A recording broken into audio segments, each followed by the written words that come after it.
Welcome back to my channel. Today I thought I would tell you about that time I was a realtor. It was for 2 years. Because after you've been a realtor for 2 years in Texas, you have to renew your license, and I never did. So, I started, let me see, I don't even know what year it was. That's like, like the whole last 5 years has been such a whirlwind. I don't even remember when I was a realtor. It might have been 2018. So I'm going to go with that.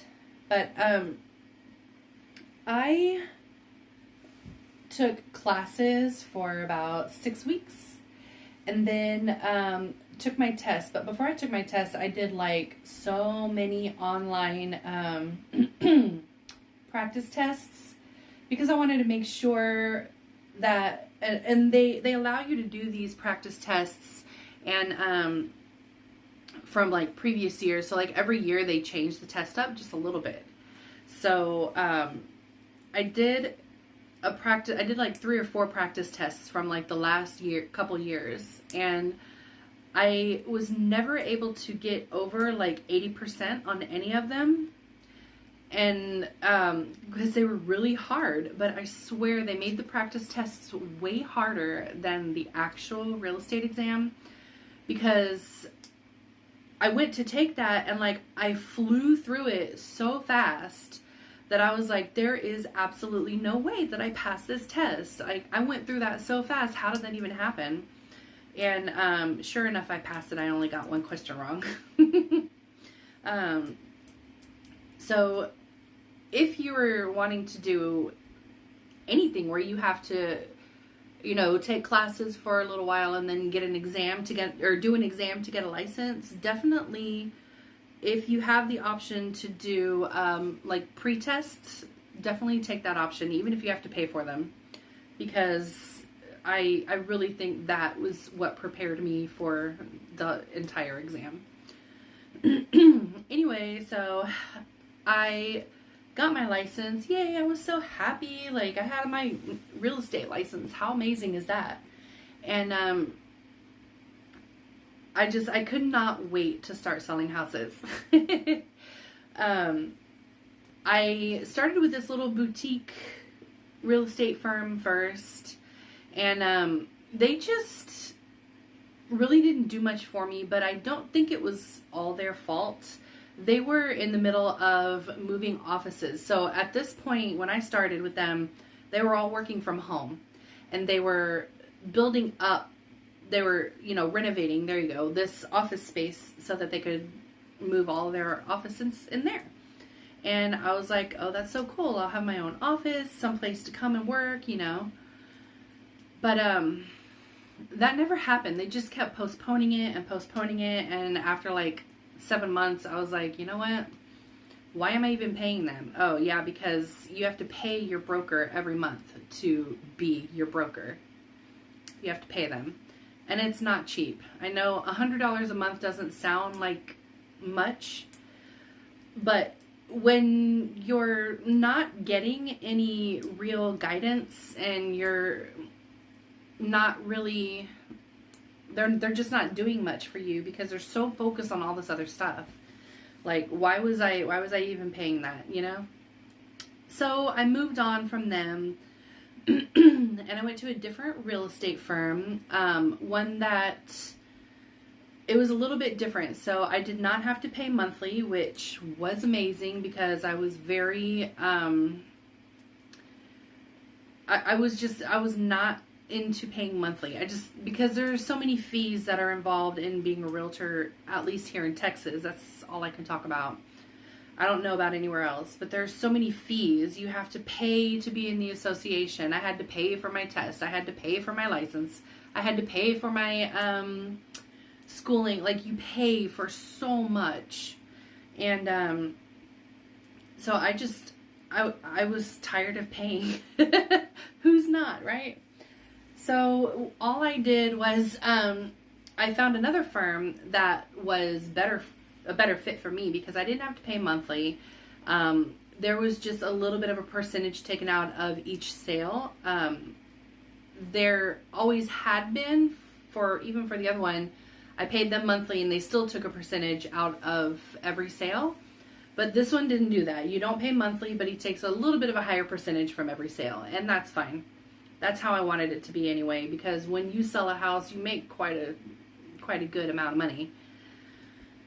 And he helped me. He had classes and everything, so that went well.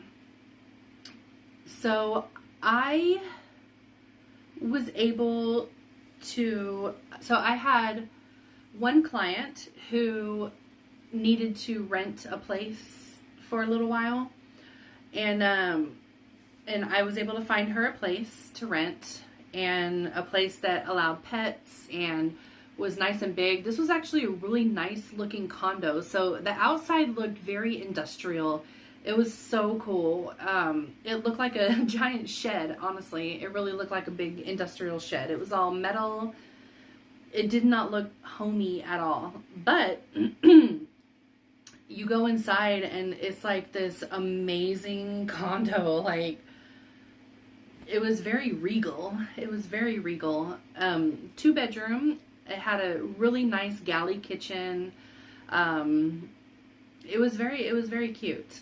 So I found her that rental and she was very happy, and I got paid a percentage of that. You usually get paid 1 month of rent. So her rent was $1,100 a month, and that's what I got paid. And then I had one home sale, just one, in my entire 2 years. I sold one house and it went terribly, terribly awful. So let me tell you about that. It was a condo, and it was a very old condo, but in a very, very upscale, sought after neighborhood.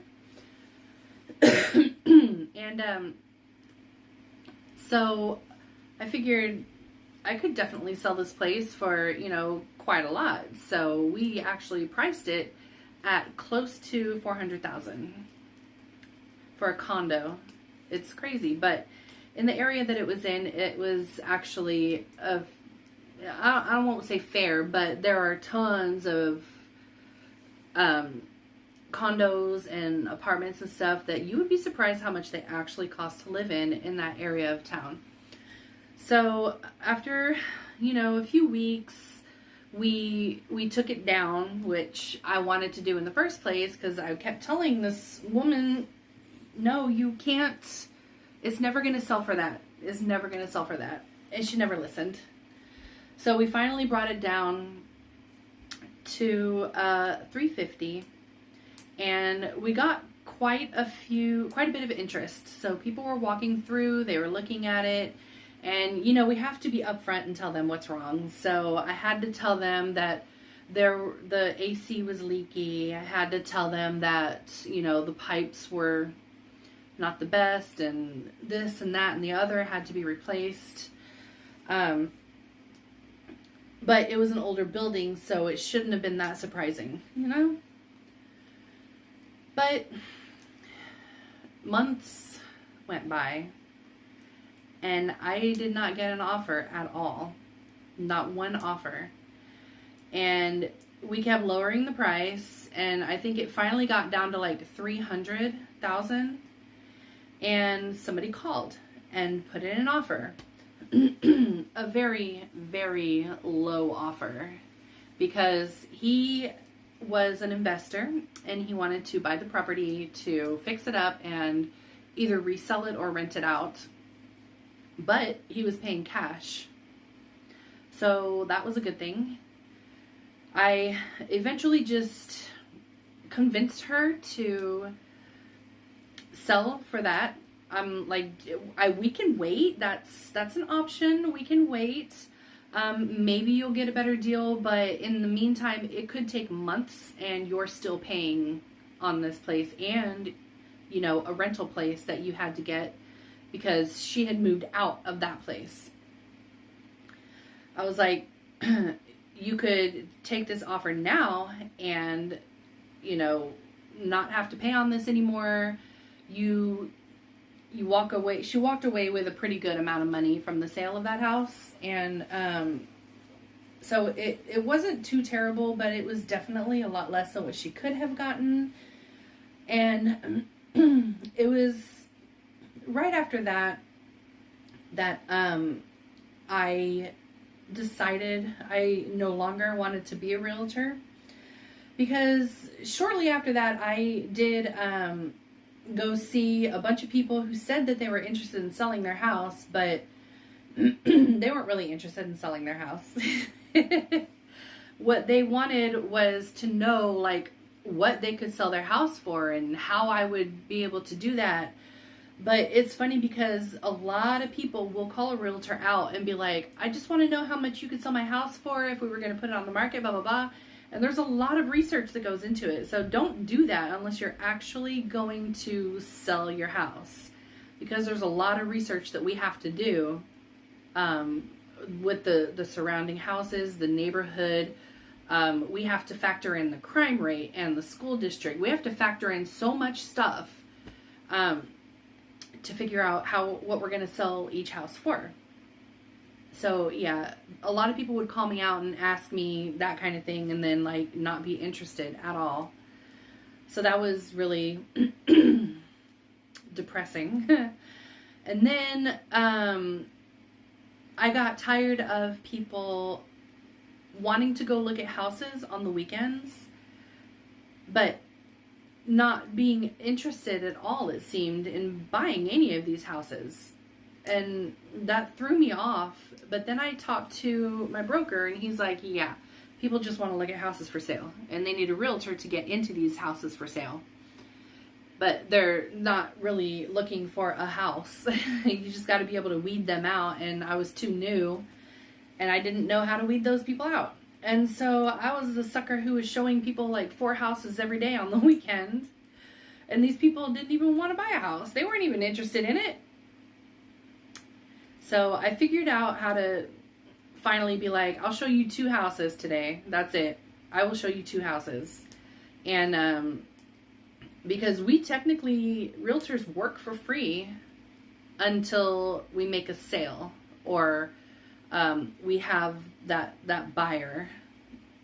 So I was not going to work for free anymore. I'm like, I'll show you 2 houses today. That's it. So pick your favorite 2 and that's all you get to see. And then I'm like, if you're not serious about purchasing a house, please let me know. And there were so many who just weren't serious. I just wanted to see what that house looked like. I saw the inside of so many big, beautiful houses just because somebody else wanted to see it. I don't know. I'm a little bit bitter about it. But so in the end, I was like, you know, I'm not going to pay $500 to renew my license and then $500 to do another year of the association, and then just to have people like not want to buy houses and mad at me because I sold their house for less than they wanted, even though they're the ones who are like, yeah, let's do it. Because she was mad at me for selling her house for way less than what she thought it was worth, even though she's the one that said, yeah, let's do it. So that's me being a realtor and why I am no longer a realtor. It cost me more money to be a realtor than what I was making, and I didn't have the years to put into that business for it to become profitable, because I was losing money every couple of months. I was losing money. So that was me being a realtor. I saw some pretty amazing houses. I would love to do it. I love walking through houses. But knowing what I know from being a realtor, I would never hire a realtor just to walk through houses. If I'm going to do that, I'm just going to go look at some models that are open and available to the public. But yeah, so That's not a very fantastic story, but that's me. I was a realtor and now I'm not. But that's okay because I like what I do now, and I'm glad I came back to the industry I'm in. I'm looking for my remote because the show is over. But like and subscribe, and I'm going to do a couple more videos about, you know, when I was fill in the blank. Bye.